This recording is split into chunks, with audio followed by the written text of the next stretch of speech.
बिस्मिल्लाहिर्रहमानिर्रहीम, अस्सलाम वालेकुम। Welcome back to my YouTube channel. और आज हम बनाएंगे सिंपल स्पंज केक और इसको हम बनाएंगे विदाउट ओवन, विदाउट हम इसको बनाएंगे किसी भी मोल्ड को यूज़ किए और विदाउट मेजरिंग कप। और कुछ टिप्स एंड ट्रिक्स मैं आपके साथ शेयर करूंगी। तो चलें स्टार्ट करते हैं। सबसे पहले हम मोल्ड को तैयार करेंगे। तो आपके घर में ऐसा कोई भी बॉल हो, कोई भी पतीली हो तो आप उसको ले सकते हैं। तो आपको किसी भी स्पेशल मोल्ड की ज़रूरत नहीं है, किसी भी शेप का हो आप इस्तेमाल कर सकते हैं। और सबसे पहले मैं ये बेकिंग पेपर कट कर रही हूँ। तो सबसे आसान मेथड यही है कट करने का कि आप उसको उल्टी साइड से रखें और पेंसिल से ड्रॉ करके आप उसको कट कर लें। तो अगर आपके पास बेकिंग पेपर नहीं है तो आप कोई भी सिंपल पेपर कट कर सकते हैं। तो सबसे पहले हम जो भी हमारा मोल्ड होगा उसको ग्रीस करेंगे ऑयल के साथ। और ग्रीस करने के बाद फिर हम इसमें बेकिंग पेपर रखेंगे।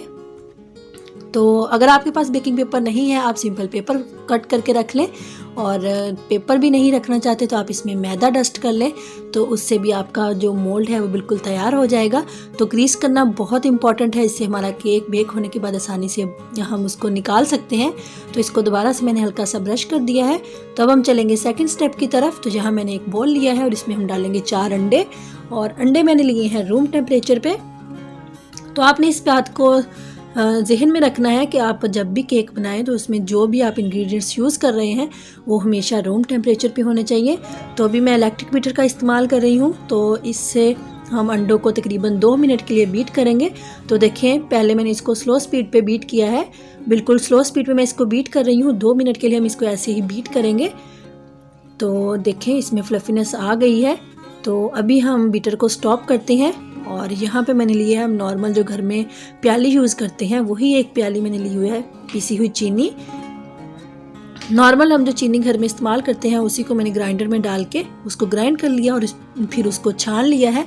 तो हमारी ये आइसिंग शुगर तैयार हो गई। तो हम एकदम से नहीं सारी डालेंगे, इसको थोड़ा थोड़ा करके इसमें ऐड करेंगे और इसको हम बीट करेंगे तकरीबन 5 मिनट।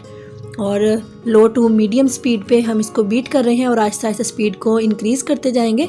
तो देखें तकरीबन 5 मिनट के बाद बहुत फ्लफीनेस इसमें आ गई है।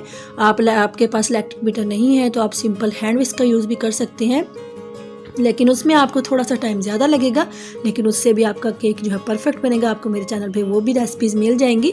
तो 5 मिनट बीट करने के बाद अब मैंने इसमें डाला है हाफ़ प्याली ऑयल। और ऑयल आपने कोई भी आप रिफाइंड ऑयल यूज़ कर सकते हैं जिसमें सिर्फ स्मेल ना हो। तो और हाफ़ प्याली मैंने इसमें डाला है मिल्क। और नॉर्मल रूम टेम्परेचर पे ही मिल्क था, लुक वार्म सा, उसको डाल के बिल्कुल हल्का सा मैंने बीट किया है।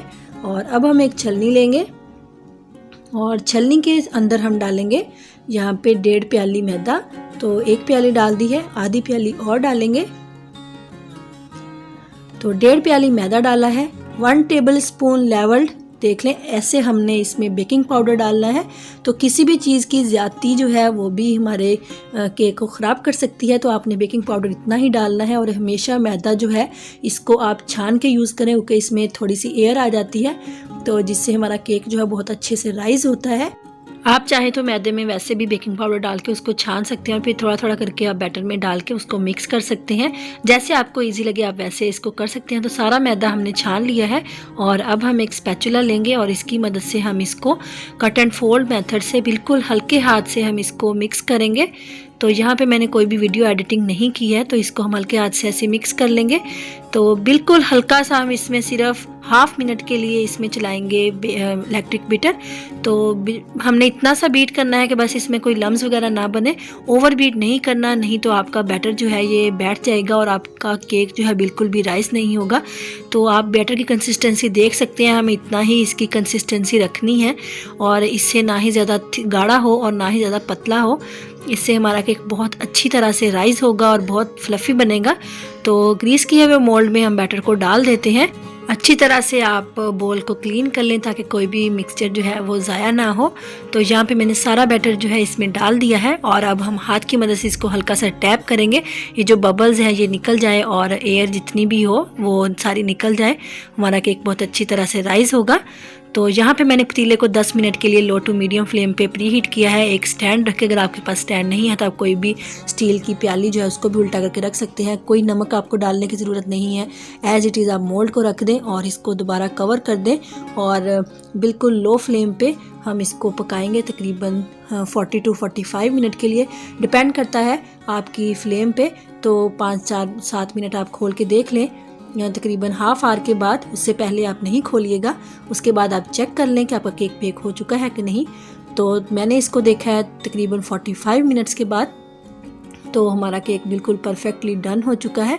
तो मेरा ये मोल्ड जो है बिल्कुल नया है, तो इसमें इसलिए मुझे थोड़ा सा ज़्यादा टाइम लगा है क्योंकि इसका जो नीचे वाली लेयर थी इसकी वो थोड़ी थिक थी, तो इस वजह से मुझे थोड़ा सा ज़्यादा टाइम लगा है। नहीं तो आप 40 मिनट्स के बाद केक को चेक कर लें।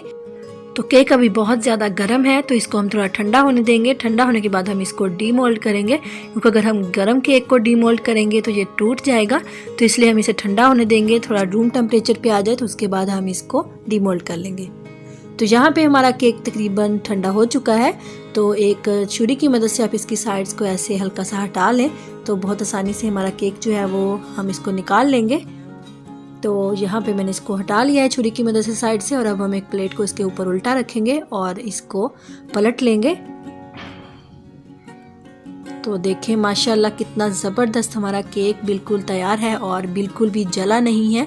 बिल्कुल लो फ्लेम पे हमने इसको 45 मिनट्स के लिए बेक किया है। अगर आपको लगे कि अभी केक में थोड़ी सी गीलापन है, आप स्कीवर की मदद से चेक कर लें, तो आप इसको 2 से 4 या 5 मिनट के लिए और कवर करके रख दें।